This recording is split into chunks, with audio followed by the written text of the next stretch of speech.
The Queens of Spice podcast is created for adult audiences only. Our show contains cursing, vulgar content, dark humor, descriptions of sexual acts and desires, and is not suitable for listeners under the age of 18. Some episodes also contain themes which may be triggering for listeners. Please take care of yourself.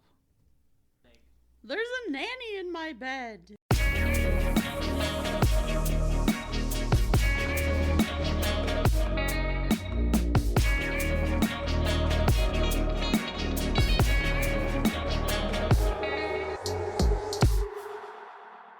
Welcome to the Queen's Space Podcast. I'm your host, Rachel Ragachu. I'm here with my two BFFs, Jack and Ash. Hi, guys.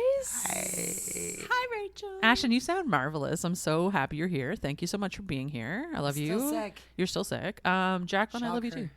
Surprise. Today we are reading Heartless by Elsie Silver. This is a cowboy romance.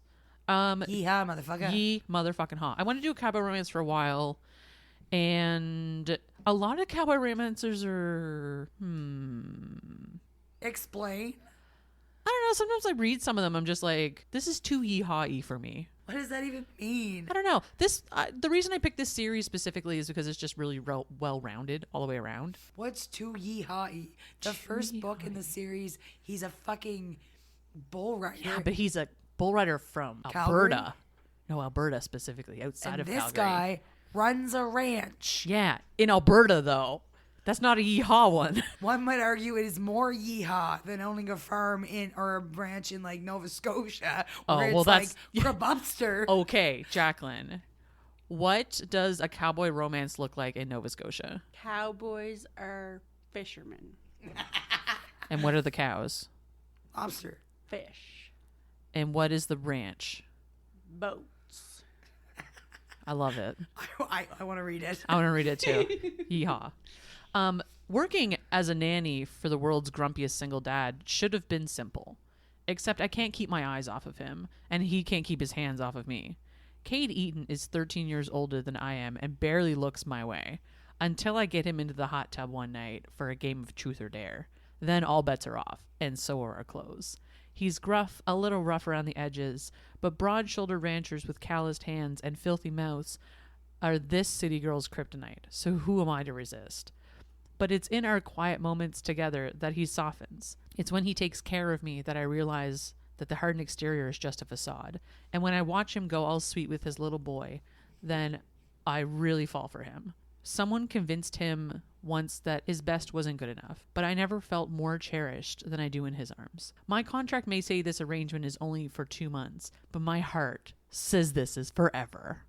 Oh my goodness. So welcome to the Chestnut Springs series. This is book 2. Book 1 was Flawless, featuring Summer and Rhett, which is, they all follow the Eaton brothers. Eaton family, I guess? Because Family adjacent? Family adjacent, yeah. Because the third book rather is called Powerless with Jasper and Sloan. Jasper is like their adopted brother. Reckless has Theo and Winter. Theo is like Rhett's protege, I guess is how you'd phrase that. That makes it sound so dirty. It also needs to sound sophisticated. Protege. His protege. He's his bull riding protege. Yeah, basically. Yeah. Ride that bull.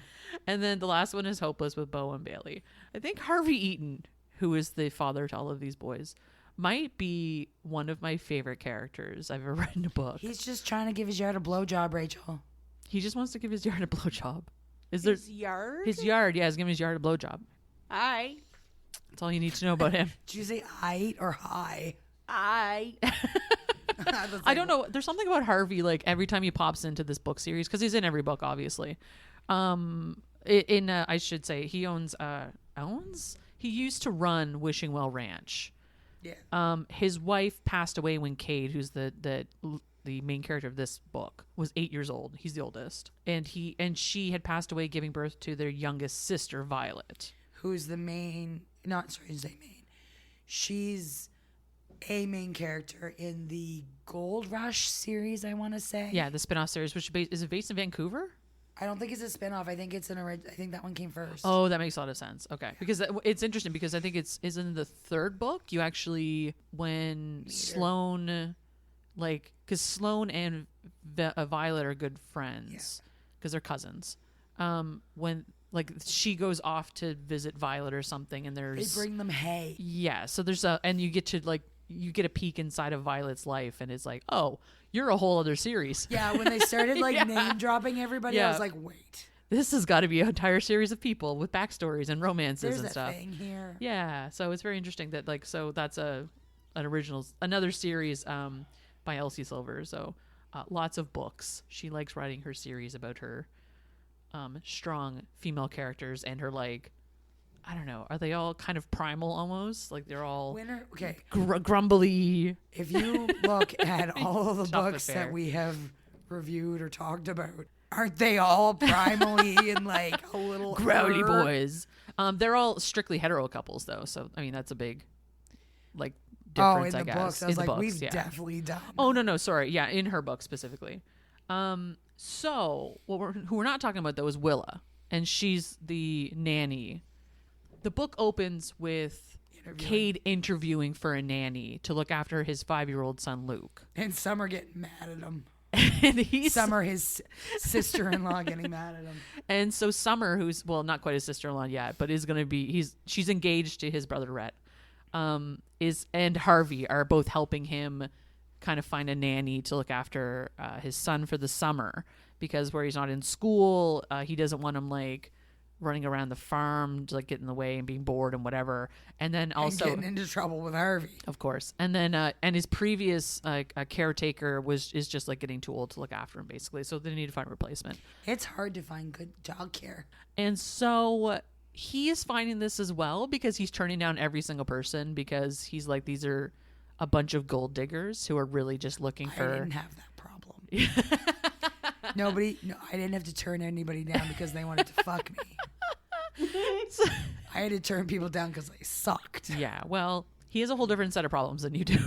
Clearly. He's A also penis being one of them. grumpy as fuck, so that's a part of an issue as well. Am I not grumpy as fuck? I don't think so. I think you can be, but he's like growly, grumpy, upset, mopey man mope. That's solid. Yeah, I would not describe you as any of those things, including mopey A man man, mope. I am not. So Summer gets like fed up because she's trying to help and he's not picking anyone or whatever, and he's like, well, why can't you do it? And she's like, I have a full-time job and I'm a small business owner, so no, I'm not helping you. Harvey can't look after Luke all the time because he doesn't want to destroy the relationship that like between like grandfather and grandson basically. Also, he doesn't want his child being alien by the end of the summer. That's right. I get that. And so Summer's like, I will deal with this and I will find someone and we will be happy and whatever, it'll be great. And so Summer convinces her friend Willa to come to town. And Willa lives in Calgary. She's a city girl. These two grew up together. They knew each other like as young people, and they both ride horses. Willa has a fancy jumping horse named Tux, who has been injured recently, so he's like, eating hay and getting fat in a field somewhere. And Willa also works at a bar that her brother owns that is closed for renovations for the summer. So conveniently, she's not in employ at this moment and can't go touring with her horse either. Oh, how fortuitous. Darn plot. So then we get to Drat. one of the next chapters I think we get is Cade going to get a cup of coffee before he goes Yeah. home or something. And like staring at Willa. Well, he actually, because I need to cite this correctly, the first thing he hears is her laugh. oh yes. And he is like, that is like the wind chimes on my back porch and a nice breeze. Like that's how he often say describes that it. about my laugh. Especially right now. Same. Yeah, between Jack and I, we're a nice set of wind chimes. Everyone I know hates wind chimes, by the way. So as he's standing there, Solid. as he's standing there waiting for his cup of coffee, she's talking to the barista and whatever. And then she starts digging in her bag to find her money to pay, and she drops something out of her bag. Dildo. And Cade, who's just a nice gentleman, bends down to pick it up and hands it back to her. And when he opens his hand, it's a pair of panties. And Cade, who is a grumpy, mopey man mope, the aforementioned, is obviously taken aback by this because he's now holding someone's panties in his hand in the middle of a coffee shop. And she jokingly is like, finders keepers, and leaves. And he doesn't want to yell after her that like, ma'am, you dropped your panties, because again, this is a small town and of Chestnut Thought he Creek. did. He did not. No, he stopped at, ma'am, you forgot your, and then he does not finish his sentence because in his thought process, he's like, I'm not going to yell at the word panties in the middle of a busy cafe in this small town where everybody knows me. I'm just not going to do that. And so he goes along his merry way. He puts the panties in his pocket and takes them home, basically. I just need to say that word has been used way too many times. Panties. I was just going to ask if they were moist panties. I hate you. I hate you. I hate you. They are specifically unworn, but washed panties. Dry. They're dry. They're dry and clean. Yeah. So he goes back to he goes back to the ranch, and then Willa goes and like has a beer or whatever with Summer, and Summer tells her about the job of the nanny situation, and so she doesn't know that Cade, they don't know each other yet, obviously. He doesn't know that she might be the potential nanny, and she doesn't know that's her potential employer. Has no idea. Oh, she's the panties girl? She's the panties girl. Duh. Sorry. How could you ever have mistaken that one? So Willa is like quite a character, and she's like a bit of a loose cannon. Same, girl, same. The way Summer frames it is that she has a lot of Experience with rowdy boys. Yeah. Is how she phrases it. And so Cade takes that as she has experience with kids, and no one ever corrects either of them on any of the things. And so Summer brings Willa over to meet Cade, and she's like, that's the panty guy. He's really funny. But then before they can have an actual conversation, Luke breaks in, and he's like, no, my dad doesn't wear panties. He wears boxers, the tight boxer ones. And he's just like the most adorable kid on planet Earth.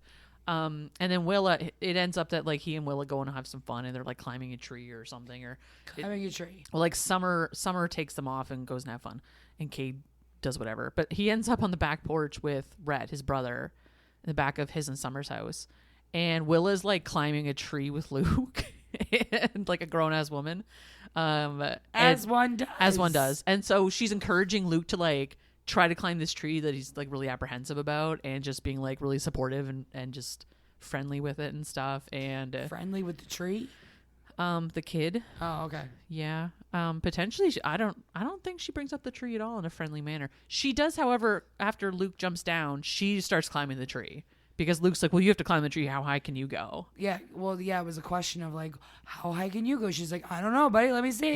And so she just climbs a fucking tree, as one does. I'm gonna get my son to ask you how high you can climb in a tree. Oh shit. Like soon? Can I work out first? Like, can I work up to this? I don't know. Don't drop that on me just like tomorrow. Please don't. I'm not in my knees couldn't. I'm 38. I can't do that. I was gonna say, no, Cade's 38. Yeah, he is. He's in much better shape than I am, because he runs a fucking ranch and I sit at a desk all day.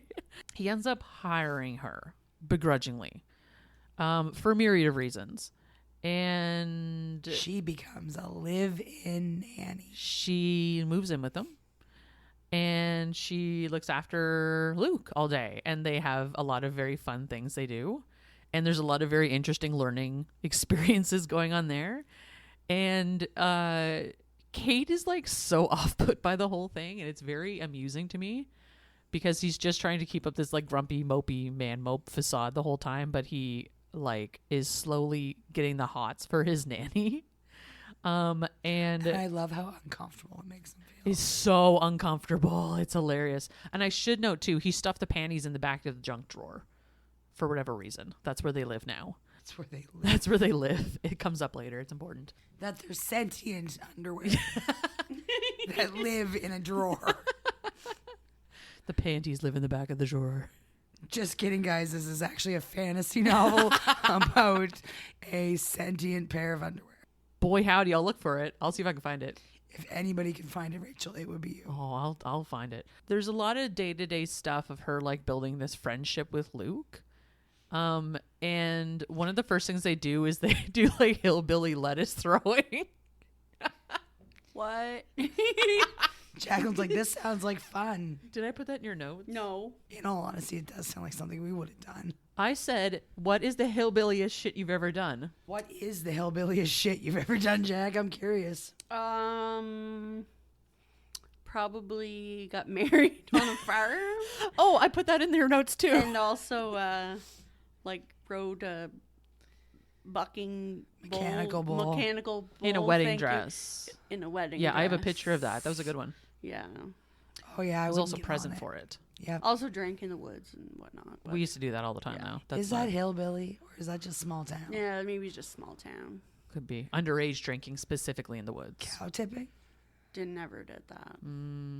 Blew up mailboxes. I was just gonna say. Never did that. I set a lot of shit on fire, Yeah, that was just what we did. It wasn't hillbilly adjacent. like myself. So Luke convinces her to go buy some heads of lettuce and then drive really fast in her Jeep down the road and throw them, and they explode on the side of the road. And they do that. And then that night when Cade comes home and he's like, "What'd you guys do today?" Luke refuses to tell him about it. And she's like, "Buddy, you didn't tell him about hillbilly lettuce." And Cade's like, "Excuse me? Hillbilly lettuce?"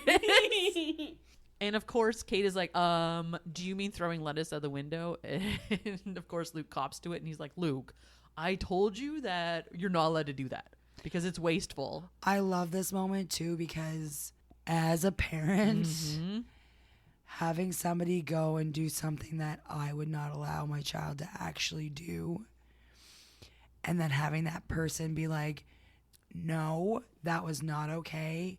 You like risked my relationship with your parent and you weren't honest. And if you can't be honest with me, then I'm not going to be able to do fun things with you." I was like, yes. Oh, yeah. Willa is she's a very naturally communicative person. She's honest and open. Yeah. She's authentically her too.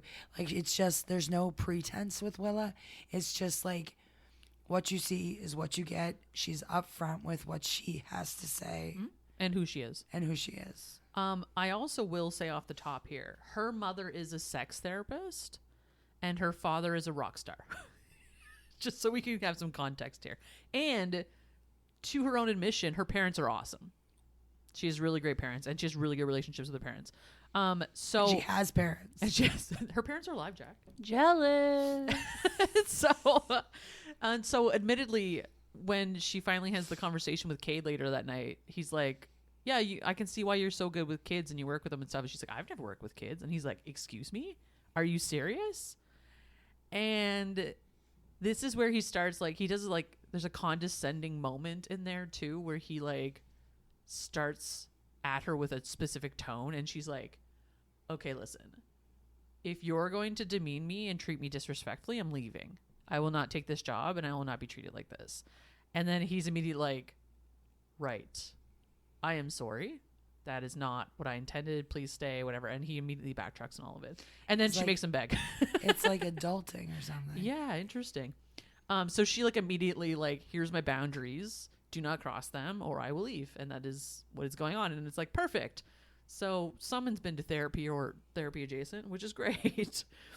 And then later cross all my boundaries. Please cross them harder, daddy. And which is funny because down the road she calls him, or not even down the road, recently, like early in the book, she calls him Daddy Eaton. And he's like, "You can't call me that because that's what we used to call my father." And she's like, "Okay, I'll call you Daddy Cade then." It's great. Again, one of those things that you read and you're like, yeah. But in real life, you're like, ugh. Yeah, it's a tone. I mean, if you like that, there's no judgment. Whatever. Me personally, when I read it, I'm like, yeah. And then the idea of like calling somebody daddy. It's very funny because like it's one of those things that I do so ironically that I'm so concerned it's becoming part of my vocabulary. Do you know what I mean? Where I just like throw out the daddy at some, not like specific people or anything, but just like it's just become part of whatever. Having a conversation with your boss and you're like, yes, daddy. Never him. No. God. Not even one time. Not even a little bit. No. Not even Has never crossed my mind. in my dream. Mostly my friends and just like poking fun at them, like stuff like that. Or like using the term, like the honorific sir or something like that. Or like, anyway, it's very funny. See, I'd much rather sir than daddy. Or like, yes, mommy. Like that kind of stuff, depending on who it is. You yes, mommy me. The mommy thing is so much weirder to me. Mommy milkers. Oh, Oh. I'll say panties more. Stop. panties. So we fast forward a little bit they have their first like family dinner, which every Sunday the like all the Eaton crowd gets together and has dinner. And I love that. isn't that nice? You would, Jack, you'd be all over this. It's very much like akin to the Edens, like their whole family get together thing.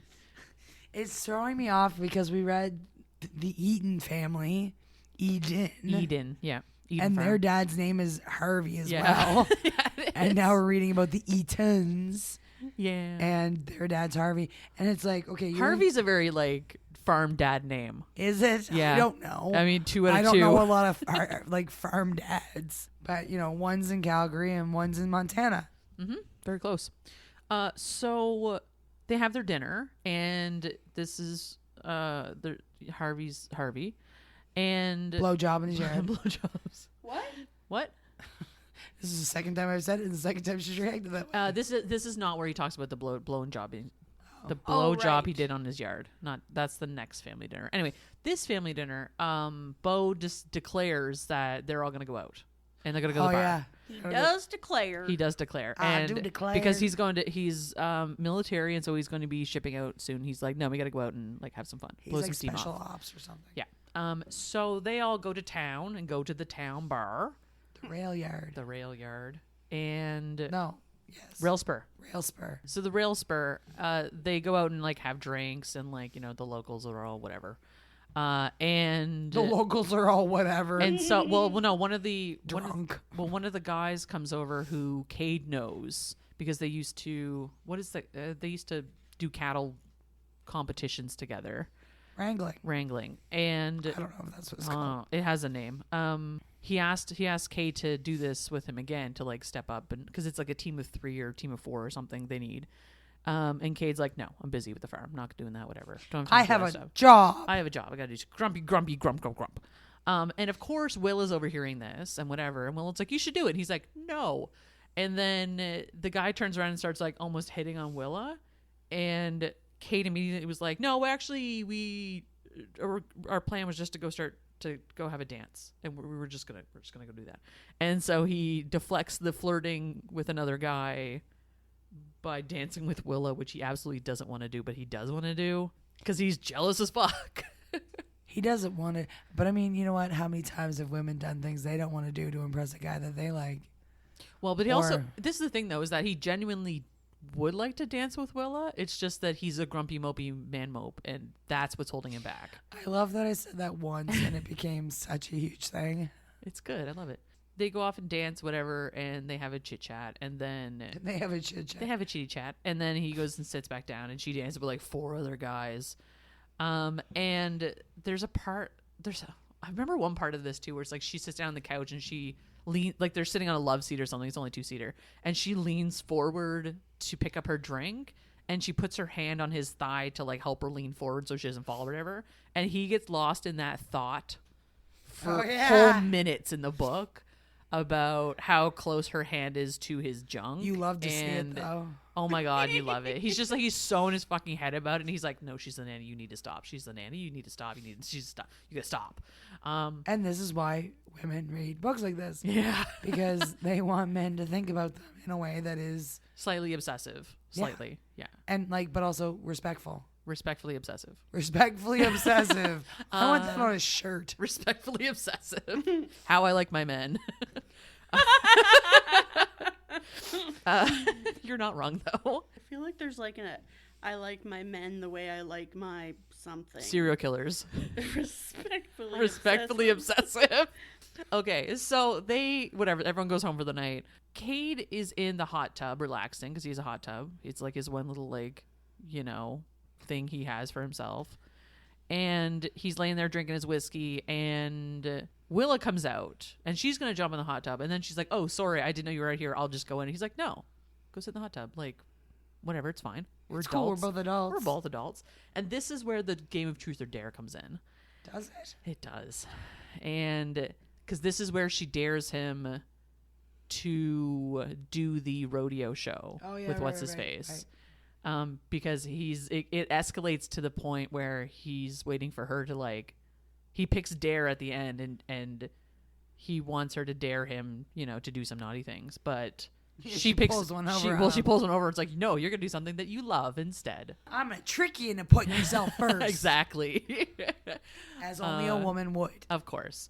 And obviously, like, she had a dare, and it was like, oh, he dared her to sit on the edge of the hot tub, basically, so he could ogle the shit out of her, more or less. Anyway, and Show me them titties. literally show me them titties, respectfully. Please, me, I seen them titties. Gosh, where do we go from here? Okay, so there's a couple more days of like what's going on with her and Luke, and like they play like dinosaurs, and they always cook, and they like just have a lot of fun and shit together. It throws him off when she cooks, though, because like that's the one thing that he likes doing. Yes. Coming home and cooking. Mm-hmm. It's his jam because he like decompresses after work and everything. Yes, please. Yeah, right. And he's when he gets I don't know, like kind of manic almost, he cleans. He's an obsessive cleaner. And so when he gets in a state about something, his entire house is fucking spotless. And that's how you know, you're like, oh, Cade's upset about something. Like, Harvey like outs him about that later. He's like, oh, if he's cleaning, he's stressed. Yeah, it's very funny. Harvey's always like the voice of reason / not / unreasonable, which is very funny. They do the rodeo thing. He does the rodeo thing. They get a very good time. She is at the rodeo. She is with Rhett and Jasper. Oh, with the signs.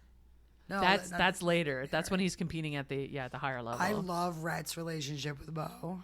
Every so often I get these moments of like, I really enjoy some of these like country boy tropes, even though I don't care for country boys, if you know what I mean. Yeah. Because one of them is like, so this is a perfect example of like the female gaze of like Jasper. So they're walking up the steps of the bleachers, and it's Jasper, and then it's Willa, and then it's Rhett. And Jasper like stops at the top of the stairs and lets Rhett walk in, and then Willa walk in, and then he walks in. So there's always like a guy on either side of her, so that no one else is hitting on their brother's woman, basically, because they all are in the know about this. Kind of like, because it's even after this, I think, like after the first competition, that Rhett calls him out specifically about like, you have a thing for the fucking nanny, don't you? And Jasper's like, like we all saw this coming. Like, it's just, anyways, it was very interesting. Like, but again, like even she's holding herself back to be like, this is not really a relationship I should be pursuing. Like, this is going to be over in 2 months. Like, yeah, I'm into him, but like probably not a good idea. And he's of course like, I am 100% not sleeping with the nanny. I can't do that. His is so cliche. Well, and his is super cliche. And then you start learning about why he is the way he is, of course. I know. What? It was his cat. Margaret Thatcher. It's always the cat. Margaret Thatcher shows up in this book. That's where she came. My God. At one point, they're planning a birthday party for Luke. We're jumping ahead a bit here, but she's planning a birthday party for Luke. Did we go through the maze thing yet, though, where he was like chasing her?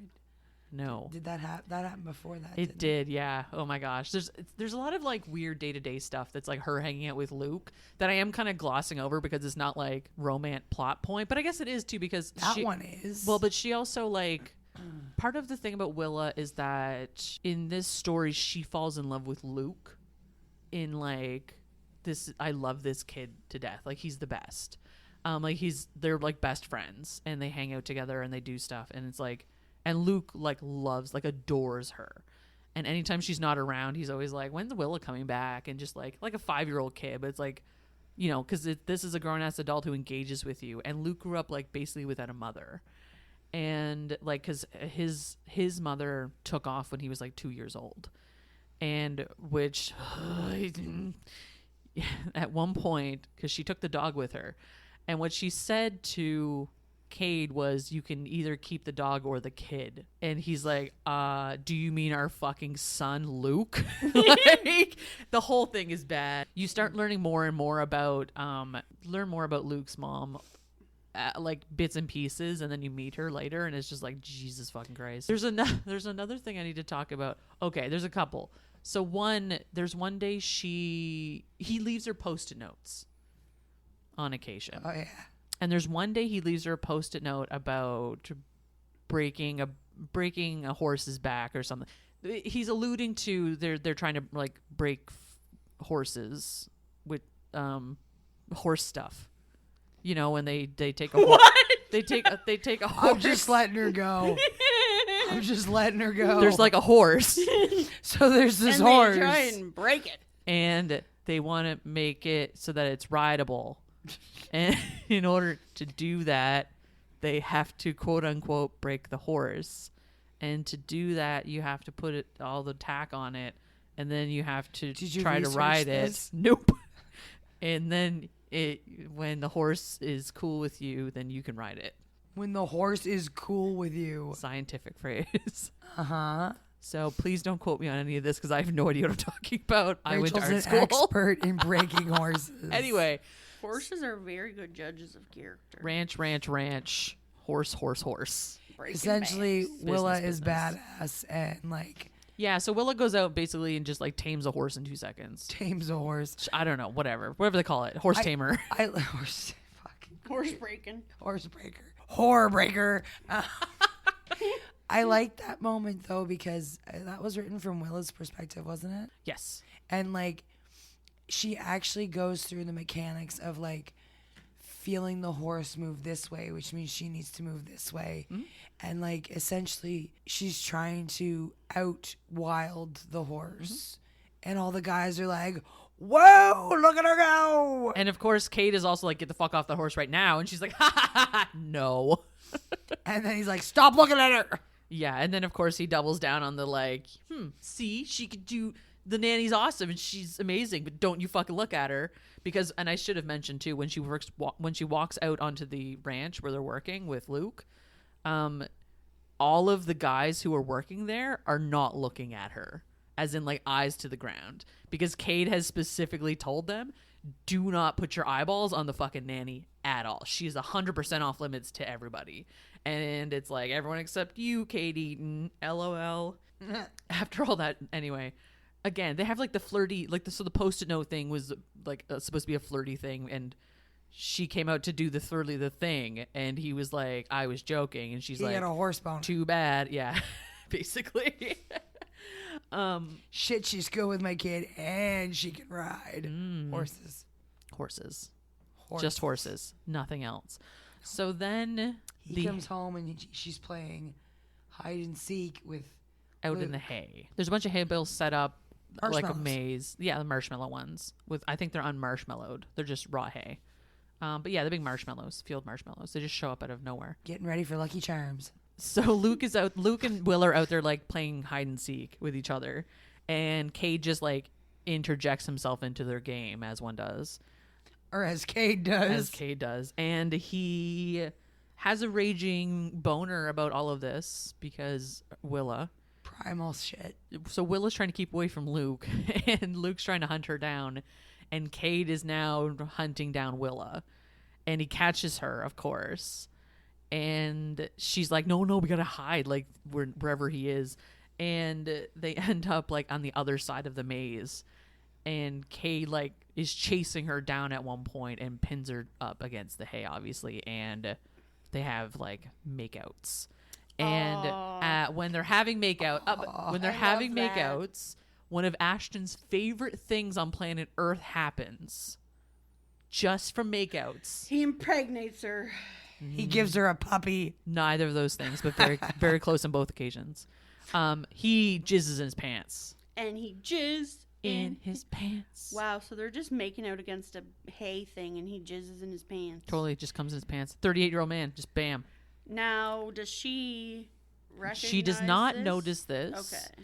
And he's like, this was a bad idea. And he turns around and leaves and goes and cleans himself up, of course. Assumedly. And then hides those underwear with her underwear. Ooh. And then the sentient underwear live together. Then the underwear procreate together and create baby underwears. Hey, that's why my thing says barf pregnancy. Nailed it. That's the only pregnancy that happens in this book. Speaking of barf pregnancy, at one point when Willa has Luke out to like one of the splash pads or something in town, he could. The way it's framed is so great. They're driving back. And Speaking of it's- pregnancy. no, what? hold on. It all makes sense. Believe me. Stay with me, Jack. I'm trying. Totally fair. I'm a trying. It's from Willa's perspective, and I think the phrasing is something like, as soon as Luke asked, what does car sickness feel like, I should have known.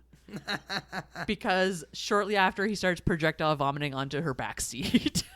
So she gets them all cleaned up and whatever. What's that? I will say too, like, any parent who's been in that position where your kid just starts fucking projectile vomiting, Willa handled it with grace. This is literally, if I need to ever cite source about why I'm not a parent, this is one of them. Mm-hmm. If someone starts I don't care who it is, starts projectiling vomiting in front of me, I am in panic mode, and I too will start projectile vomiting, and I am not okay with that. It's a good thing you haven't been around me for the last 6 fucking weeks. Yeah, hard pass. No, as soon as someone starts gagging, I'm like, that's it. It's all downhill from there.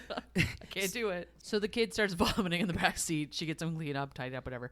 And she takes him home and like gets him hydrated or gets him in bed and cleaned up and tidied up. And she's also panicking because this is not a thing she's ever dealt with before. And so she calls Cade, and Cade's like losing his mind because they have a broken fence out by the highway and cows are escaping, blah, blah, blah. Like, so he's going to be late. And he's like, no, you're doing everything right. Like, just put him down to bed, get like whatever. And so in his room. And so she puts him in Cade's room because Cade's room has an ensuite bathroom. So it's close by if he needs to vomit or whatever. And gets him some meds down and gets him some ginger ale and whatever and tries to get him settled. And then curls up in bed with him on Cade's bed.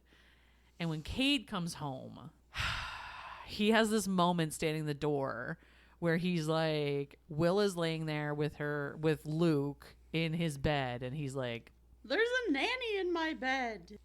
There's a hole in my bucket there, Eliza. Anyway, he gets that feeling when you're like, God damn it, this just looks right. And my kid's sick. Well, anyway, not so much the sickness. He's not down with the sickness. Puke everywhere and a hot little lady. Oh, God. I like my ladies covered in puke. Oh, Jesus. Especially when they're also my cousins. Oh, gosh. Okay. Jacqueline had to go there. Hey, so the Willa, next day... you're looking fine. Oh, gosh. They're not related, though. So the next day, Willa and Luke are curled up on the couch, just like chilling out and watching whatever and recovering. And Cade takes the day off work, which is kind of a big deal. And he like waits on them hand and foot. And cleans her car. And he like is detailing her car. Aww. And she comes out and gives him a cup of coffee, and she's like, you didn't have to do that. He's like, my kid vomited all over your car? Yes, I do. Like, this is the bare minimum that I'm going to do for you today. Like, solid. I am here looking after you guys today. Like, this is what you need. And he like cooks them food and whatever. And is she sick too? Like, okay, Jack. So as she's pregnant? Wait, no, never mind. Sorry. So as go ahead, all over the place. That was like Plinko. Bing, bing, bing, bing. So as soon as he starts cooking them breakfast or lunch, or whatever it is, she gets a whiff of whatever he's cooking. And she's like, oh no. Oh no, oh no, oh no. And she immediately like runs to the bathroom and starts puking because she has whatever stomach bug Luke had. And so she spends her day like kissing the porcelain and like, and he takes care of her. And she like falls asleep at one point in the bathroom, just like can't keep her eyes open anymore. And he and he like takes her to bed, in his bed specifically, because again, it's close to a toilet. It's already filled with vomit. Yeah. Jesus. Anyway, and they get like when he goes to leave, she's like, no, can you please stay? I don't feel good. Because that's what somebody who's sick wants. Here, come lay in the puke smell where you don't feel good and want to puke. She's been all cleaned up now and everything. That's what I mean. Jacqueline's like with all the puke. Oh, not with the puke. Jacqueline. Come on. Oh, what? I didn't. She gets all cleaned up and stuff, and then new clothes, and then goes to bed. Yeah, and she wants him to rub her back because she doesn't feel good. No, because that is not a boundary they have crossed yet. Well, she does. Okay, here's the thing. She does, but my back, my pussy, my crack, all of those things she wants rubbed. Yeah, she does. Wait, so she'll say like, "Oh, don't go," but she won't admit that she wants him to rub her back. Yeah, she just wants, she just doesn't want to be alone. So they curl up in bed and they have some conversations and etc. Just like And joking. Jizzed in his pants. Jesus Christ. Anyway. His bed, actually. Yeah. He jizzed right in his bed just from being next to her. I love Lona. He Those guys are jizzed, great. he jizzed right in his bed just from being next to her. Thanks for that, Jack. So you have to remember this part, though. This part's important, okay? Why would that be important? Everyone's sick in the house, important. Then everything is back to whatever, kosher. A few days later, she has to take Luke to a birthday party. I felt this one in my soul. I felt this in my soul. So she takes Luke to this birthday party. So we get this chapter from Cade's perspective. So he is supposed to like tag out with her after he's done work for the day to like and go pick up Luke basically so she can leave and whatever.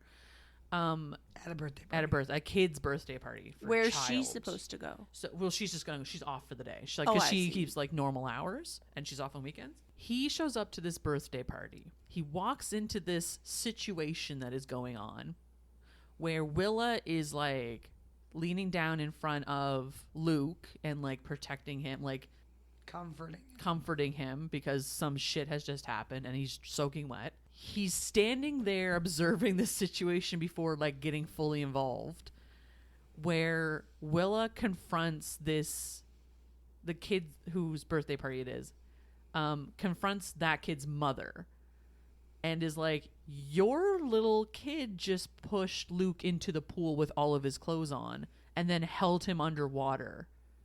And he said it was a joke. And she's like, yeah, well, he's just having fun. You know, kids do whatever kids do. And she's like, you need to teach your son that that's not okay. And it's not okay that he did this. And the mother just like blows the whole thing off. And she's like, well, it's not his fault that like, blah, blah, blah. Like just a piece of shit. Huge piece of shit. Doesn't acknowledge that her kid did something wrong. Doesn't apologize. Nothing. So Willa is going to have a conversation with the kid, and the mother's losing her shit about it. And she's like, fine. And then she just hip checks this kid into the pool with all of his clothes on, and he starts bawling and whatever. And then she's he's like, a wiener. he's a little brat. And of course the mother's like losing her shit. And she's, you need to leave. And then Cade walks up. And Wait, so how is he holding Luke under the water? the kid was. This is what happened before Cade showed up. Yeah. And so Willa then relays this information to Cade about what happened. But like this kid has all of his clothes on, so was he just doing it like right at the edge of the pool? Yeah. He like pushed him into the pool and held him under the water. Which is sociopathic behavior. Yes. But, and one of the things Willa says is like, don't come crying to me when your kid starts like shaving cats or something. Like it was something very specific about psychological behavior in kids. So Daddy Cade walks in and he's like, no, like you did the right thing. This is okay. Please go home and like take Luke with you and we'll talk about this when I get back. And he has it the fuck out with this mother. And the thing you need to know is that like small town bullshit, people try not to burn their bridges. And so for him to even like be confrontational with her is like a whole to-do apparently. What's your take on that, Ashton? Which aspect? All of it. Hip checking children into pools. Check. I wouldn't do that. I would. But I can tell you with every certainty, if I'm not paying attention to my child and he does something, I welcome people to deal with it. Now, I welcome them to deal with it, understanding that certain behaviors are as a result of his diagnosis.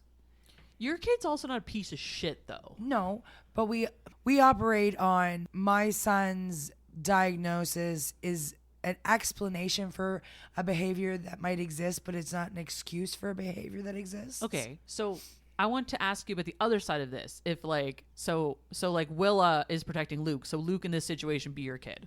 If someone did this to my kid and the parent wasn't willing to say shit, I'd say shit to the kid. I wouldn't push him in the pool. But I would go up. No, you're Cade in the situation. I'm Willa. I'm pushing the kid in the pool. Kids aren't in the pool. Fuck that kid. Oh, I'd launch off on the mom, hands down. That's the spirit. But like, I would launch off on the mom in front of the kid, because and the entire community at this point. Because hands that's down. what Cade does. Yeah. But like, the reality of it is that the kid's behavior stems from a larger issue, and the larger issue being the parent. So drawing attention to that is key. You're a piece of shit, and therefore your child is going to act like a piece of shit. Like, people need to hold their kids accountable for stuff. It's a hard one because I hold my kid to a certain standard, even knowing his diagnosis, that most parents don't hold their neurotypical kids to. So it's, I don't know. I don't even think, like, I don't know. I was mostly asking about going to bat for your kid in this instance. I'm usually the parent that throws my kid under the bus. I'm usually the parent that's like, Straight to the pool. What did my kid do to get pushed in the pool? I mean, this is also like a 5-year-old child. So, I don't know. Yeah, still. I don't know. Don't victim shame your kid in this situation.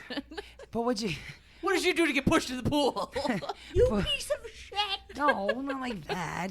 So anyway, they go back and Cade punches the woman in the face. well, no. So, but Willa is waiting for Cade to go off on her. Oh yeah. Because she pushed her kid in the pool, and he immediately is like, you protected my son, like you were there for Luke when no one else was there for him, and like you care about him so much, and it like warms my heart immensely, and makes me hard. Basically. And I'm pretty sure this is the night they actually bone for the first time. Do they bone first? Oh man, there's a lot of stuff that happens here. And then he jizzed right in his pants. No, I think he jizzes inside her, and that's the point. And he jizzes in I want to her say panties. they both end up in the hot tub again, and Yeah. because the first thing he does is like put her up on the side of the hot tub and eat her out. Yes, that's okay. I was gonna say because they don't just bone right up in the No, and then after that, I think he takes her into his bedroom. He goes to and Munchtown. he goes to. Oh God. How is Munchtown worse than the word panties? Like, Easy. It doesn't sound gross at all comparatively. Munchtown. Way worse. it's like Crunch and Munch. Oh God. Oh my god, I forgot about that. I could never Crunch and Munchtown. Okay, so anyway, What? and then he takes her to bed, and they do it a whole bunch of times, into the wee hours of the night. So they officially are a thing, and they're kind of like a hidden thing. They're not really advertising it yet. They Obviously, think they're a hidden thing. well, there's that too. Let's be fucking honest. Even Harvey saw that one. This is a part. I think this is like around the time Harvey talks about the blowjob situation in the front yard. Gave my front yard a good blowjob, and Cade like walks outside and laughs his fucking ass off because and Willa goes after him. Yeah, I think that was like earlier on before they started doing it. But anyways, it was very funny. I also love the backwards hat versus frontwards hat, Cade. God, Willa's hilarious because what is the phrase she uses? Cowboy porn with a frown is what she describes him as, because he's got the working man muscles, so he's like fucking jacked. But they're like all very practical muscle applications that he has. They're practical muscle applications. applications. And then he puts his hat on, and then he turns it backwards, and then it's on like Donkey Kong.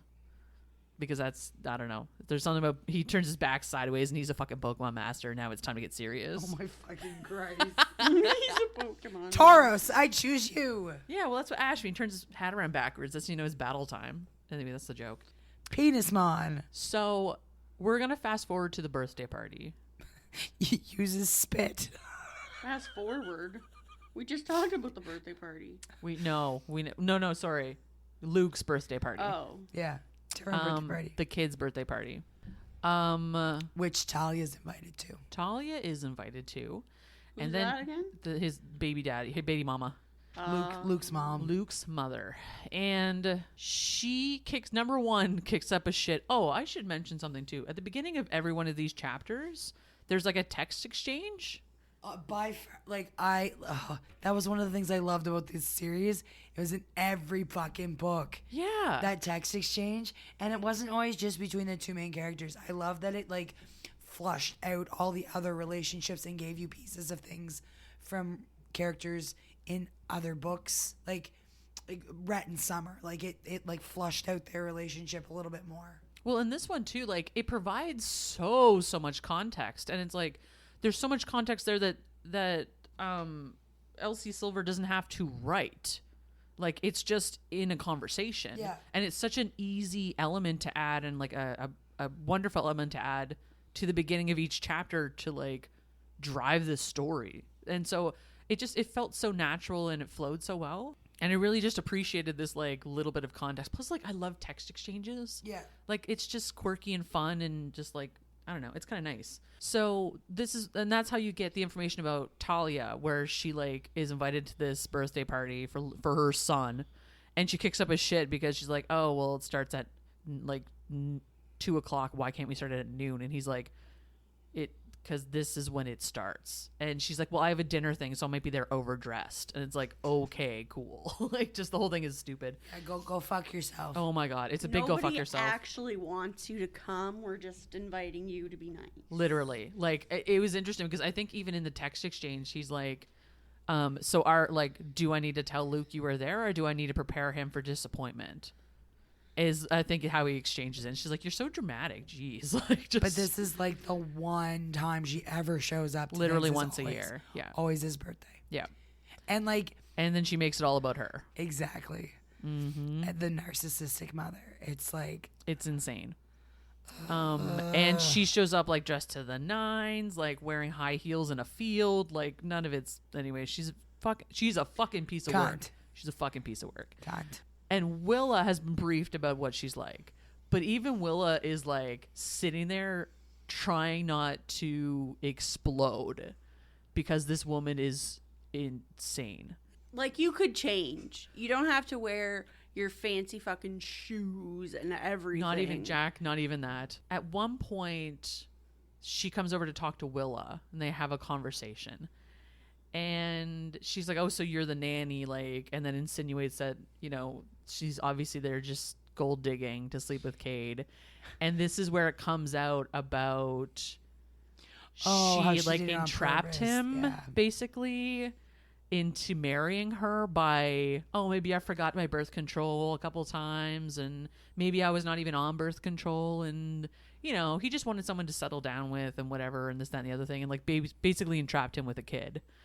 And so then he was like a prize. Yeah, because he was a prize to her. And then she ended up cheating on him with like several people, like 2 years into the marriage or something, because he wasn't around enough to give her attention and whatever else. And it was just like the whole thing was bad. And she's just a horrible piece of shit person. But at the same time, she's also still like acting like she has control over him too, by doing like, you know, like she went in to kiss him basically, and he's like, no, like, this is not the relationship we have.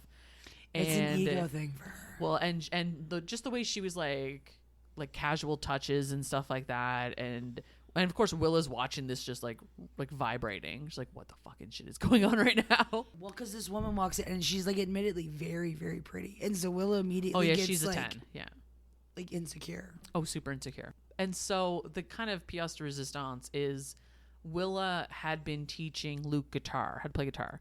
She taught him how to play Happy Birthday. So they were playing, so she gifted him like a little guitar for his birthday, and they were playing Happy Birthday together on the guitar. And when the song was over, Talia just had left, apparently, in the middle of that. What?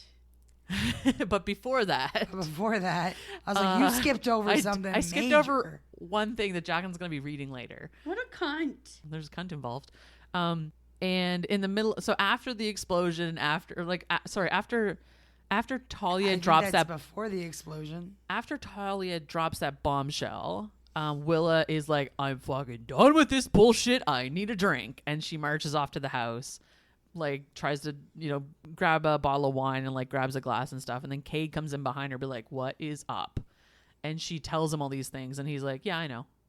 And she's like, how are you not upset? He's like, because what am I supposed to do about that? Like, I have Luke, and that's what matters to me. Yeah, and he's like, the most important thing that she ever gave me was Luke, and the rest of it I don't fucking care about, and I can't even think about. And then he rails her. And then he fucking rails her, of course, because she's being really insecure, especially about like this woman is like gorgeous, like how do you even look at me and all this other, and he's like, whoa, wait a second, like, you are not Talia, you're not even close to her, and that's the point.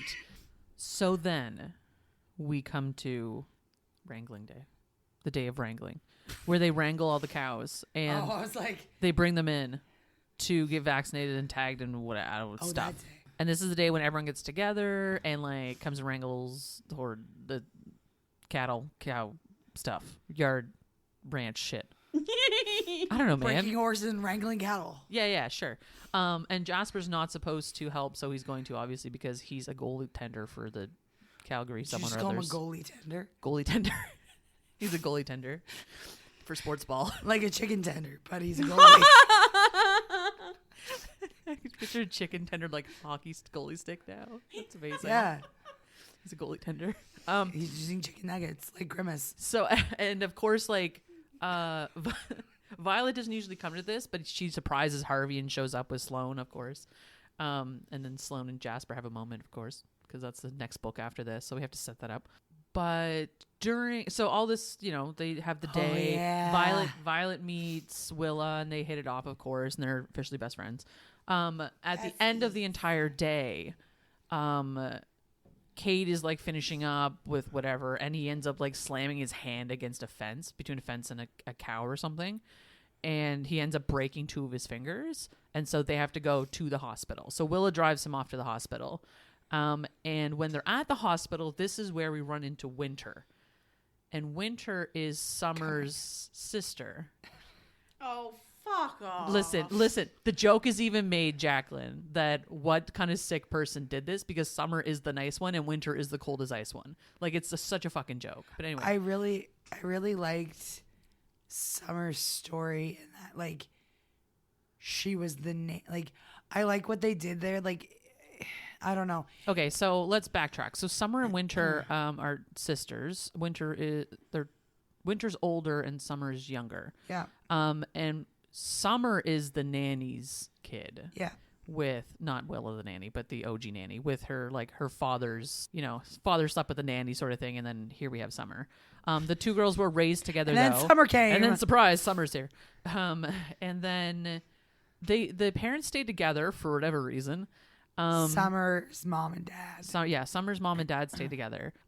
So Winter's mother always pitted Winter against Summer. Yeah. Because for whatever reason they stayed together in this, like, the parents stayed together in that relationship, but they used the kids as like cannon fodder between the 2 of them. Yeah.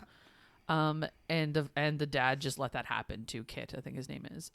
Kip, yeah. He's the agent. He was the agent for Rhett and for Jasper. Anyway, they have this whole like history, and you find out stuff about Winter later on, especially through Willa, about how Winter was always actually there for her sister in a lot of ways that Summer didn't know about and like never learned about until like further into Winter's book, which is book 4. So we get introduced to Winter in a big way here. She did have a large part at the end of the first book, but she's brought back in because this is where some of her plot lines up for her story. She's a doctor. She is Cade's doctor to fix his fingers and whatever, and they have like a good rapport and conversations. And then Willa catches up with her, though, because she's like, what are you doing here? Because you live in Calgary. What are you doing in Chestnut Springs? And she's like, because Winter is still married to a huge piece of shit. And there's a whole backstory from the first book that I'm not going to ruin. Go back and read it. It's really good. And anyway, but she's married to this other asshole doctor, is basically avoiding him like the plague. And so she's taking shift rotation in Chestnut Springs to stay away from him. But also to be close to Summer. Who is texting her and Winter is avoiding, despite wanting to be close to Summer because of a lot of guilt and other stuff. And Willa really, I think, like coaxes Winter into having a more of a relationship with Summer, which comes through in the next 2 books. She comes up a couple times, but in the 4th book specifically, she has a big reconnection with her sister in a lot of ways. And so Winter talks about something that trips Willa up into trying to remember the last time she had her period. And this is where we get a bit of a panic. Because Willa's like, I should have had my period like 3 weeks ago and I didn't. What the fuck? Or 2 weeks ago or something. And Winter's immediately like, let's go scan up a pregnancy test and see what's going on. And she talks to Winter about it some more or whatever.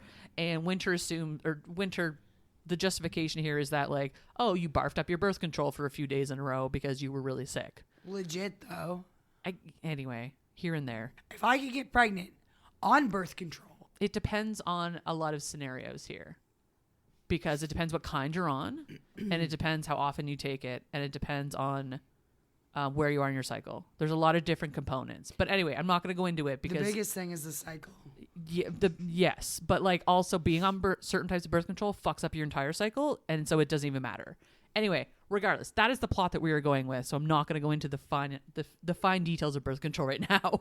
Surprise, Willa's pregnant. And so she and Cade, and Cade doesn't know yet, so she and Cade are driving back home, and she's not saying a peep. Like, she is uncharacteristically quiet. He's like poking, like, okay, what is wrong? And she straight up is like, I'm pregnant. And he doesn't really say anything. It doesn't say anything. And she goes to reach and grab her purse or something, and a carrot falls out of her purse. And the first thing out of his mouth, instead of saying anything about the pregnancy, is, why do you have a carrot?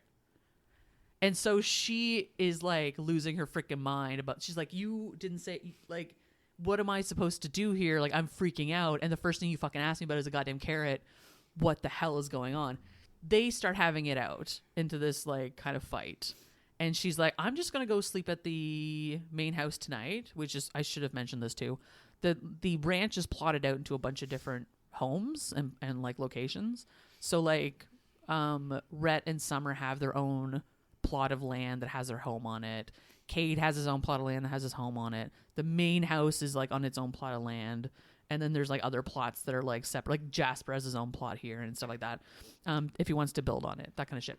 Anyway, so she's like, I'm going to go stay at the main house tonight. We need some time apart. We need to think about this, about what it means and how we want to go forward and whatever. So she goes off to the house and... So does the dad live there? Okay. So Cade walks in a little bit later, and Harvey's sitting there in the living room with his glass of whiskey. He's like, I was wondering when you were going to show up. And so they sit down and have a conversation about what's going on, and he's like, you're an idiot. It's like, if you knew what you wanted, and because he divulges to his father that, yes, I want Willa, and yes, I totally want this kid, then... Hot. Harvey's like, okay, whether you like babies or pregnancy or not, a man who's willing to step up and do what he's supposed to do, like being responsible in a situation, is hot. Opposed to being like, fuck that. That's not. Well, and this is the context situation too, where I'm like, I try to, like, if I had a different scenario to base this on, I could have a better basis of understanding of it. What is another scenario that is not a pregnancy thing that's of the same caliber? Do you know what I mean? Like, I have no frame of reference for this, is what I'm getting at, I think. And so it's a hard thing for me to be like, this is really hot. So I don't know. I'd have to mull that over some more. It's anyway, the responsibility piece, I think, for me. I guess, but like, I also have a warped perception of being responsible in a parental setting. Because if you don't want to be a parent, don't be a parent. Yeah, and that's responsible too. It is. That's less hot, but still. And that's the trigger of like, yeah. well, and that's the thing of like, but in the context of this, that is a person who's going to be a mother. Yeah. That's not hot, right? Potentially to be like, oh, you're walking away from this, not hot, like peace. Or as opposed to the opposite of that. Saying. Yeah. So like, it's hard to contextualize for me because I have varying opinions on those things. Anyway, regardless. So he's like, this is what I want. This is what's going on. And Harvey's like, cool, go figure it out then. And so he takes his glass of whiskey that he was drinking and he goes, sits in front of her door in the guest room. And he sits there all night until in the morning she opens the door and he falls backwards because he's been sleeping against the door. And she's like, what the fuck are you doing in front of my door, Cade? Drunk or hungover? What's going on? Because he's got the whiskey glass with him. And he has the conversation of like, I didn't need time apart because I knew what I wanted. And I want you and I want this kid. And she's like, cool. Here's a bunch of other stuff that's still going on though. And I need to go sort this out because I'm not going to be your dirty little secret. And I need to like understand what I want and what's going to happen here and those things. So she goes home to Calgary for a couple of days.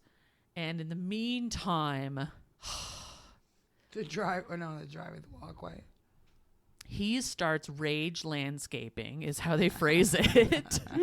because Harvey had like tripped over something and he's like, that's it. I'm putting in an actual walkway in front of my house. And so he had been digging this walkway in front of his house. And so he like doubled down on digging this walkway in front of his house. Which is hilarious because Rage Landscaping is like one of my favorite things. So what I was going to sigh heavily about though was him and Luke at the wishing well, because Luke was asking about the wishing well, and which is what the ranch is named for, and Cade was reflecting on how there's coins in the bottom of the wishing well. Like the only thing that's down there is like water and mud and coins. And Luke was like, why are there coins down there? And he's like, a dead body. Obviously a corpse. Margaret Thatcher's in the bottom of the well.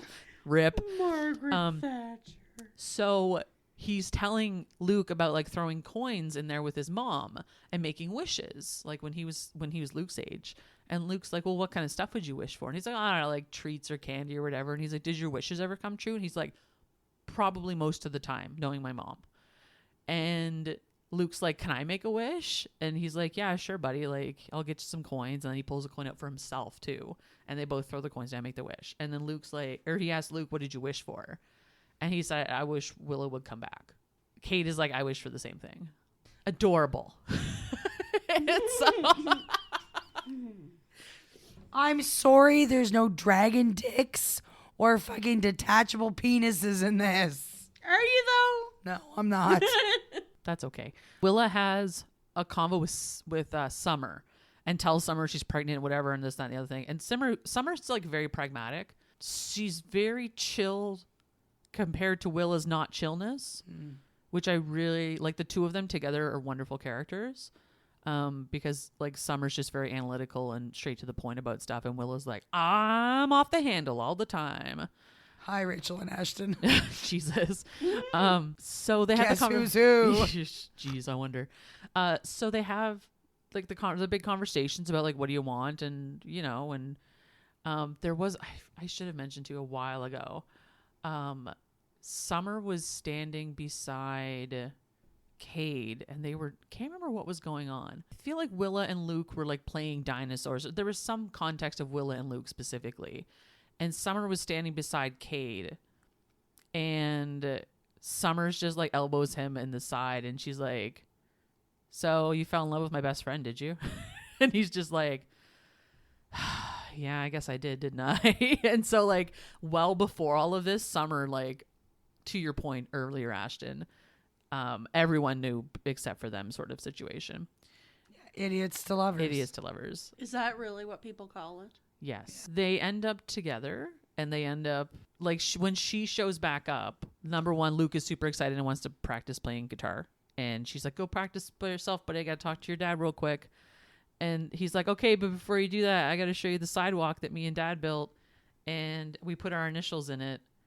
And it has her initials too. It has her initials too, but her initials are W-E.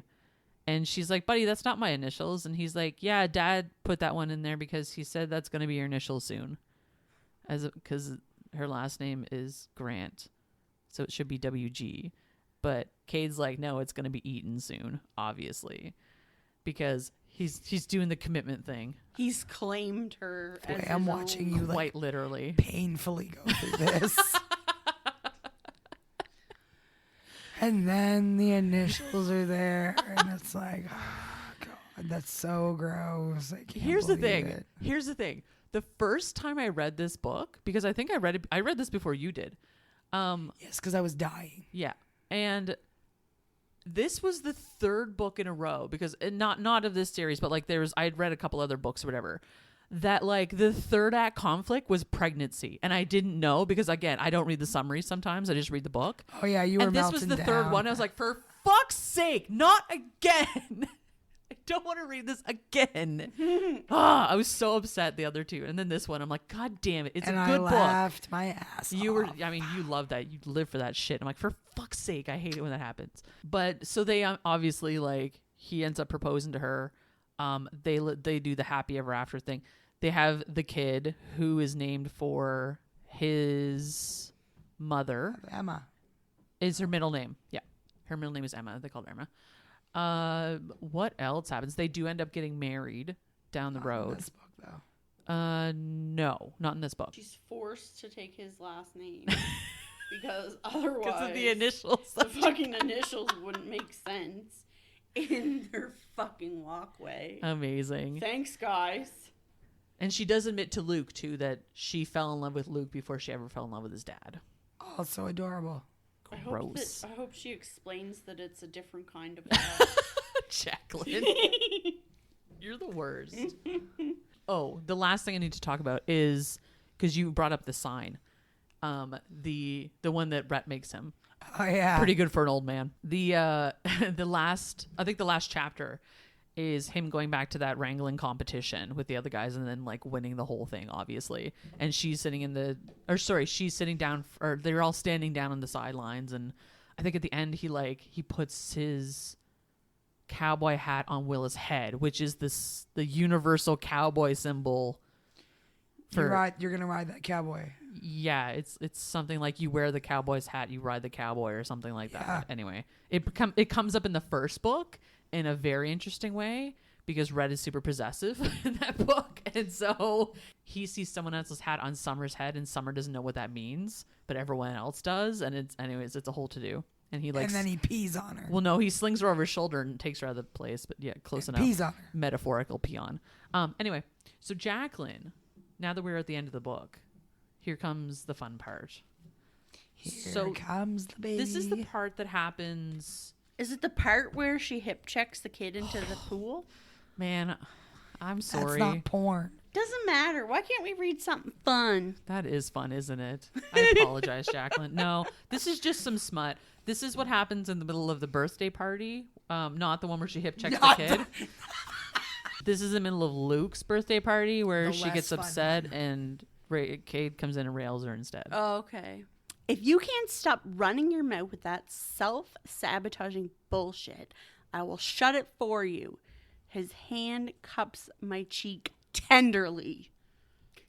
So angry. I love Luke. You love Luke. And the three of us feel right together. Tonight she'll be gone and you'll still be here. At the end of this summer, you'll leave, but you'll be back. Because there's no way in hell that this ends here. I won't allow it. We're going to figure this out. You got me? I swallow hard, searching his dark, serious eyes, his furrowed brow, the look of intensity on his face. The little voice in my head says he's joking, but I know Cade well enough to know he wouldn't joke about this. But in the blink of an eye, he's adjusted his grip to pop open my jaw and stuffs my panties inside. Rude as fuck. My irises widen as he works the fabric in. Also, are these the panties from his drawer that he's kept? They sure are. I hate this book already. The sentient ones. They're upset about it. My irises widen as he works the fabric in, and I stand stock still, too shocked to stop him, too turned on to want to. There are no buts about it, Red. Now get your palms flat on the counter and bend over. I still stare at him wide-eyed, a little shocked by how quickly this conversation has flipped. With a gentle hand on my shoulder, he turns me away, and I let my hand slide across the bare countertop. That's my girl, he murmurs, pushing down between my shoulder blades so that my torso presses against the counter, the edge of the cool marble biting into my hips, teasing me with this dress all afternoon. The only thing I can think about is bending you over and checking what you're wearing underneath. I moan against the fabric in my mouth, hips shimmying as I arch my back in a silent invitation for him to check. Should I check? His calloused fingers run up the back of my thighs, taking the hem of my favorite dress with them as they go. Goosebumps erupt across my back, and I hear his breath hitch when the soft fabric clears my bare ass and bunches at the base of my back. Filthy girl, walking around out there with no panties. You were hoping I'd check, weren't you? I press my cheek flat against the cool marble and look back at him, his eyes fixed on my ass. I nod. Because, yeah, I wanted him to check. Wanted him to haul me into the bathroom and fuck me against the wall. Fuck the nerves right out of me. But I'm here, bared to him in the open of his kitchen with a party happening only a few 100 meters away. His hands massage the globes of my ass, and I lift my head to see out the window and check if anyone might be coming. What are you looking for, baby? You'd think I'd stop just because someone walked in? His fingers glide down between my legs, and he runs 2 gentle fingers through my wet folds. Maybe Talia will catch us, and I can make things abundantly clear for both of you. Because I can promise you, I've never fucked anyone the way I fuck you. I clench and moan. You'd like that, wouldn't you? His voice is all gravel. I wouldn't care. You're mine, Willa, and I don't give a fuck who knows it. His fingers slide in, smooth and slow. One hand presses down on my back as he leans forward to whisper, Is that what you need? You need me to bend you over right here and now, then send you back out there dripping my cum down your pretty little thighs to prove it to you? My mind races. Fuck. Is that what I want? I barely need to think about it. I want that so badly I ache with it. The pads of my fingers slide on the counter as I glance over my shoulder and nod. Good, he bites out, scrambling with his belt, because I want that too. Within seconds, he's dropped his pants and impaled me on his cock, and there's nothing soft about it. My body clamps around his steely length the minute he shoves himself into me. One of his big hands wraps around my hip, while the other presses down on my back, holding me in place. You look so good on my cock, Willa, he growls as his thighs slap against mine, and I arch myself up, pushing back at his every thrust, feeling just as wild and unhinged as him in this moment. Like he can read my mind, he leans over my back and grits out, You want it all, Willa? The house, the babies, the ranch? I nod again because it's all I can do. I want all that, with him. You want me, Willa? Yes, I cry out against the soft fabric, nodding frantically as he slams into me. I want him so badly it hurts. Good, because I'm sick of holding back with you. You're not going anywhere. You belong here with me. He lifts me, arm wrapped around my stomach as he clutches me to his chest. His stubble rasps against the shell of my ear. Rub your clit while I'm fucking you. Let me tell you how it's going to be. My head falls back against his shoulder as one hand gathers the fabric of my skirt. The opposite one immediately dives between my legs and rubs circles while Cade holds me tight. You're going to spend as much time as you want at our house, he says, while thrusting into me slowly. You're going to work whatever job you want, wherever you want, but you'll always have a place here, a home here. I'll make you coffee every morning. I'll leave you all the post-it notes you want. I'll cook your dinner every day. I'll eat your pussy in the hot tub before bed every damn night. Yes. I whimper, almost sagging in relief at his confession. I didn't even realize how badly I needed to hear that he wants me, for more than just a few weeks. His voice is firm, and then he stops, pressing a stubbled kiss to my exposed neck, while his hands roam my breasts and I focus on breathing through my nose. But this pussy is mine, Willa. He drags his lips over my skin until I can't even think straight. I press harder on my clit, feeling myself barrel toward that finish line. Mine to fuck. Yes. I rub back on him as he holds me close, every sensation magnified, more intense somehow. The scrape of his beard, the pressure of my fingers, the lightheadedness seeping in. My teeth bear down on the fabric in my mouth. I shake in his hold. Mine to fill. Yes. With that, he pushes me onto the counter and unleashes, right as my vision blurs and I convulse, crying out his muffled name. My entire body surges with fire as I come apart beneath him. We're just energy and heat and breath. I've never been so thoroughly consumed in my life. Never had sex with such an edge to it. Mine. His growl is downright feral as he explodes inside of me, hands tracing my back reverently. A man of such dichotomies, hard words laced with love, rough hands filled with tenderness. Immediately, he reaches up and removes the fabric from my mouth. I pant and suck in air, which has more to do with the power of my orgasm than the gag he fashioned for me. His breaths are heavy and uneven. Our skin is damp.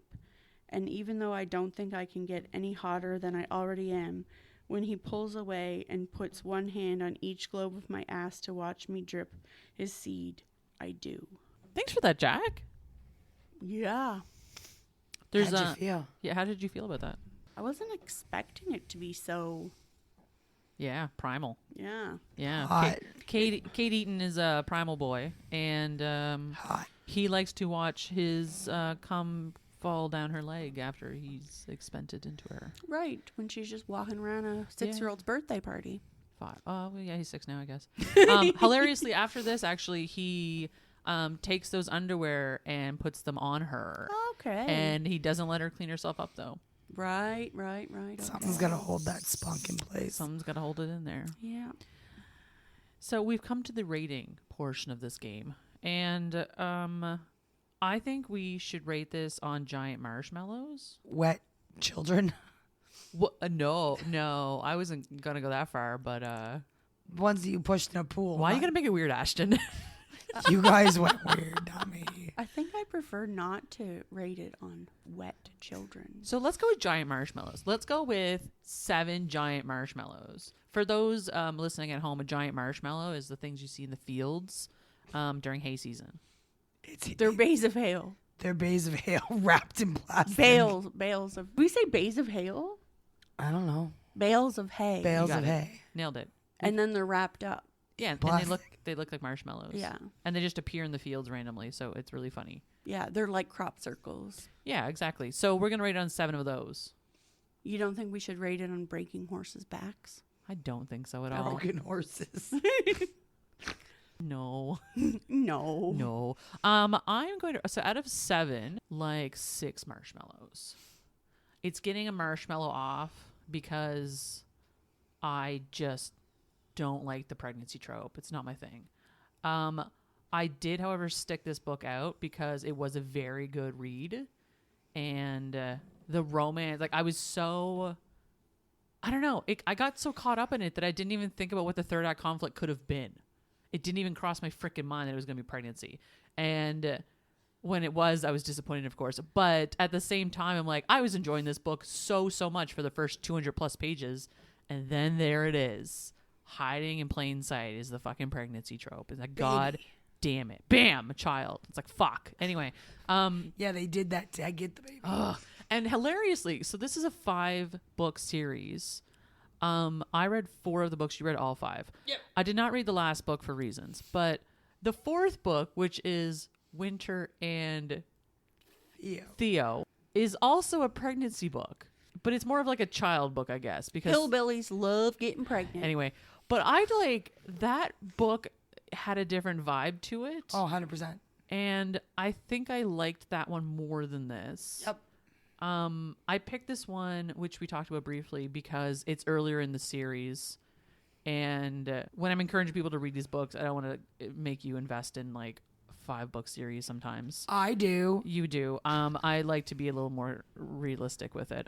So, and like this is, again, I really like Cade's character. I really like his kind of tragic backstory and how he kind of overcame that shit. And came in his pants. And then came in his pants. So, and like, we love a single dad romance. Like, that's cute. Yeah, a 6 out of 7, I think. The entire book series is very good. Agreed. It's just good. Just read it. That's what I got. Ash? 6. Why are you taking a point off? Because it wasn't my favorite. Oh, of the series. Yeah. Yeah. I'm stacking it up against the others. Interesting. Okay. It wasn't a perfect read. And if we're going at a 7, then I have wiggle room to play that game of like. So would you put the 4th book is your favorite? Yes. Yeah, Theo is hands down. So would you, like, if you were to rate that out of a 7, would that be the 7? Oh, yeah. Okay, interesting. Well, and the thing with Theo's too is like, he's so effortlessly is like, yeah. And as somebody who was a single mom. As soon as I read that book, I was like, Ashton is going to be like in love with this book because Theo is such a stand-up guy, and Winter is in like, anyway, just all of it's good. Their characters are so well fleshed out, and they're very dynamic, and I really like that. In this one, like, Willa is a very well fleshed out character, I think. Willa's a dynamic character. Yeah. But Willa doesn't come. Winter had a lot of character growth. Willa came at like a 3. Or no, that's not fair to Willa. Willa came in at like a 5 and left at like a 7. Whereas Winter came in at like a 2. Yeah. And left at like a 7. I will say, I wrote down a quote from Willa specifically. And this is her character development in a nutshell, is I'd rather be the wild card than be the failure. And that's because she comes from, like, her parents are well-to-do and very successful, and her brother's very successful, and he, like, runs a record label and has this bar and all this stuff. And she just, like, is a bartender. Like, she doesn't really do anything else. She never really, like, became anything. And so she specifically keeps herself at that level of not achieving because she has this unrealistic expectation for herself that she doesn't think she'll ever meet. And so she would rather be the wild card kid that does what the fuck ever than have to meet those expectations, which I'm like, and fail. And fail specifically, which I'm like, that's a little too real for a lot of people, I think, because we all have, like, you know, unrealistic expectations of ourselves, I think, sometimes. And What? Right? And so sometimes it's better to just, like, not try to achieve anything, because then you're not a letdown anywhere. And so that's Willa's character in a nutshell. So based on that, Jacqueline, what would you rate this book? Well, now I'm going to rate it a 74 because what? Right? 74. 74 out of 7. Marshmallows. Whole box of Lucky Marshmallows. Charms. I think I'll rate it maybe like 4 marshmallows. And then a 5th one that hasn't been marshmallowed yet. Oh, I see. Okay, got it. Yep. Well, I don't know if half is fair, but I'm seeing what more you mean. like 4.75. Yeah. yeah, More so. or like 4.83 maybe. Oh, I see. Yeah. Like 7/8. Something like that. Yeah, like 5 and 7/8 or 4 and 7/8. Yeah. Okay. I think I would have to. I feel like I could read this one. She It's a reads pretty one normal book. and she goes off the fucking rails. man. Right? Who is she? Who knows? Also, I feel like I don't. Maybe There's no serial killers in this one. No, that's unfortunate. Okay. But speaking of serial killers and this book, not really a serial killer, but a podcast that I just listened to, the guy that was convicted of the murder actually held a kid underwater at a pool party when he was younger. And Oh shit. yeah, like, so that creeped me out a little and made it a little, like, better. And that's what gave her the 0.84. Yeah, 8.3. But Nailed it. also, I have a kind of a question. What's up? I don't know if it's just because you were, like, going through and just trying to get to the end, but was the pregnancy thing, like, really, like, a third act conflict? Yep. It was, and I mean, I did skim over a lot of it, but again, it was coming back to the, like, Willa doesn't know where she didn't know where she stood with Cade really and what she actually wanted. Okay. It stemmed more from... Because it felt like it was, like, a minute, and then he was, like, at her door, you know? Oh, It but was. that was realistically Cade's response, because again, like, he's not the mopey man mope is not really good at articulating his feelings, and so his actions are what you need to pay attention to in a lot of these situations.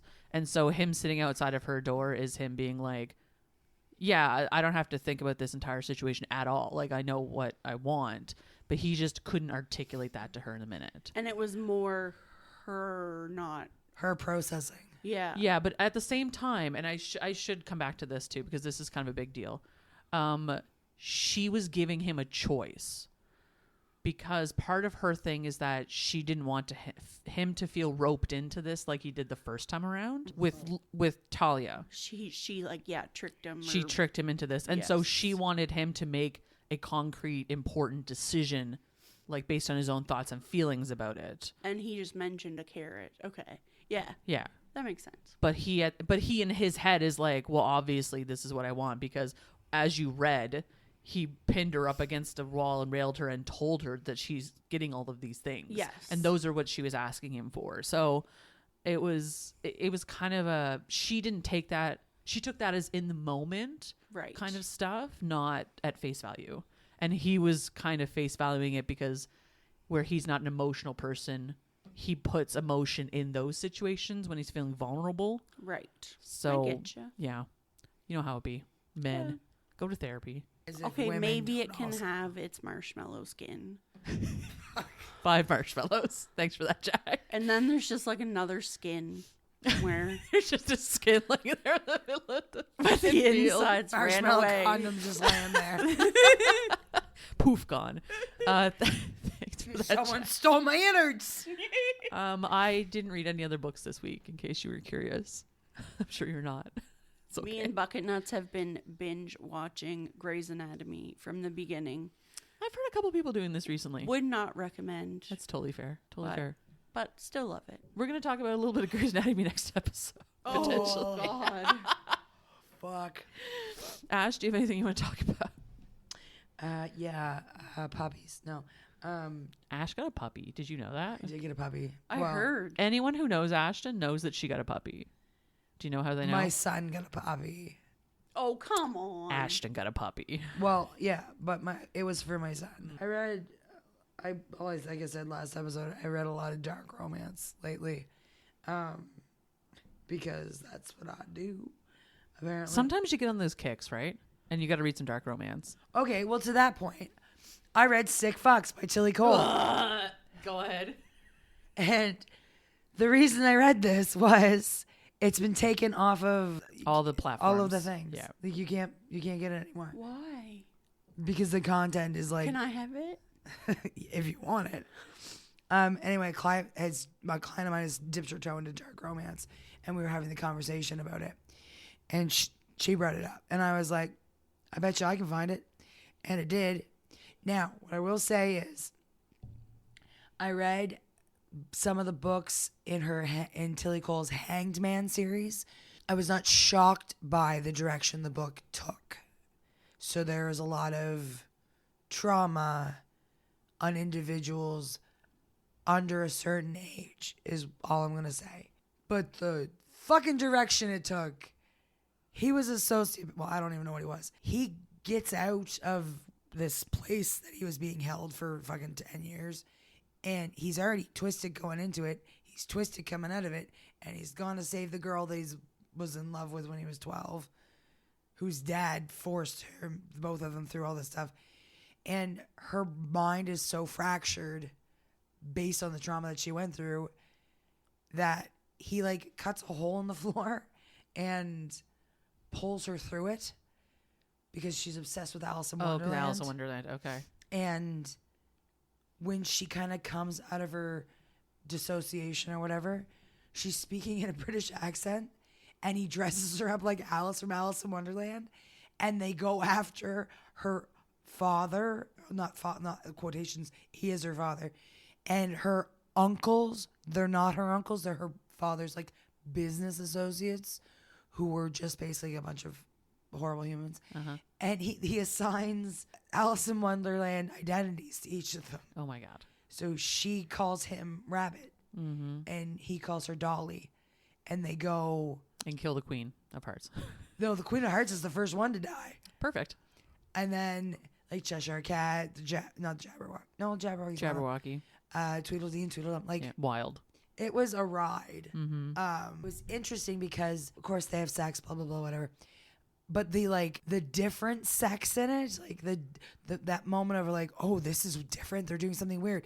Is like them being. He sets up like a prom for her in a field, and they dance, and he like makes love to her, and he's like, I don't hate this, but then they go off and murder people, and he's like cutting her and licking her blood, and the drink me potion is his blood around her. Like it's just like.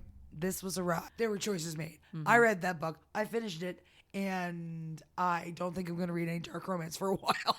Right? Well, then let's lie because I'm doing Sick Love right now by Jessie Hall. Oh, yeah. So here we go. Next time, we're celebrating Mother's Day. And for Mother's Day, we are reading One Moment Please by Amy Dawes, which is recommended by Ashton.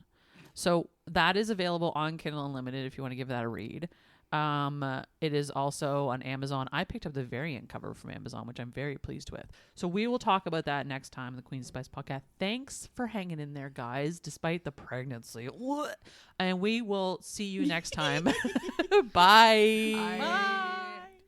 Thanks for listening to the Queens of Spice podcast. You'll find us on Instagram and Twitter at Queens of Spice. Or if you want to send us an email, you can reach us at queensofspice@gmail.com.